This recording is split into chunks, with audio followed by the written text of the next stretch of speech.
ఇప్పుడే అందిన వార్త. ఈపీఎఫ్ఓ పెన్షనర్లకు భారీ గుడ్ న్యూస్. మరిన్ని బెనిఫిట్స్ ప్రకటించిన కేంద్ర ప్రభుత్వం. వివరాలైతే వీడియోలో తెలుసుకుందాం. వీడియోని ఎక్కడ స్కిప్ చేయకుండా కంప్లీట్ గా చూడండి. అప్పుడే మీకు కంప్లీట్ ఇన్ఫర్మేషన్ అనేది తెలుస్తుంది. ఇప్పటి వరకు మన ఛానల్ ఎవరైతే సబ్స్క్రైబ్ చేసుకోలేదో దయచేసి సబ్స్క్రైబ్ చేసుకోండి.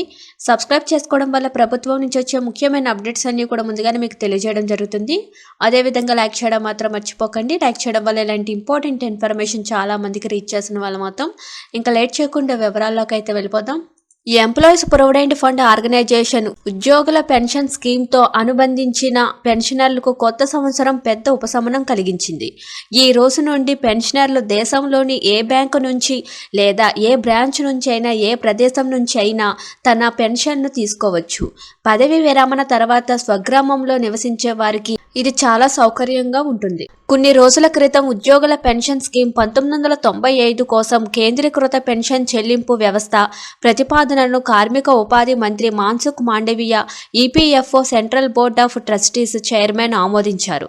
ఆ తర్వాత ఈ సౌకర్యం కొత్త సంవత్సరం నుంచి ఉద్యోగులకు అందుబాటులో ఉంటుంది. సిపిపిఎస్ అమలుతో దాదాపు 78 లక్షల మంది పెన్షన్దారులు లబ్ధి పొందనున్నారు. ఈపీఎఫ్ఓ అసిస్టెంట్ కమిషనర్ ప్రకారం ప్రస్తుత వ్యవస్థలో ప్రతి ఈపీఎఫ్ఓ జోనల్ ప్రాంతీయ కార్యాలయం వ్యక్తిగత స్థాయిలోని 3 నుండి 4 బ్యాంకులతో మాత్రమే ఏర్పాటు చేస్తుంది. రిటైర్డ్ ఉద్యోగి తన స్వగ్రామానికి వెళ్ళినప్పుడు బ్యాంకు బ్రాంచ్ లేకపోవడం కారణంగా అతను పెన్షన్ పొందడం ఇబ్బందిని ఎదుర్కొంటున్నారు. అయితే సిపిపిఎస్ అమల్లోకి వచ్చాక పెన్షన్ పథకం సులభతరం కానుంది. ఇప్పుడు పెన్షన్దారులు పెన్షన్ ప్రారంభమైన తర్వాత ధృవీకరణ కోసం ఏ బ్యాంకు ఏ బ్రాంచ్ని సందర్శించవలసిన అవసరం లేదు. పెన్షన్ విడుదలైన తర్వాత ఉద్యోగులు తమ పత్రాలతో పేర్కొన్న బ్యాంకులో వెంటనే డిపాజిట్ అవుతుంది.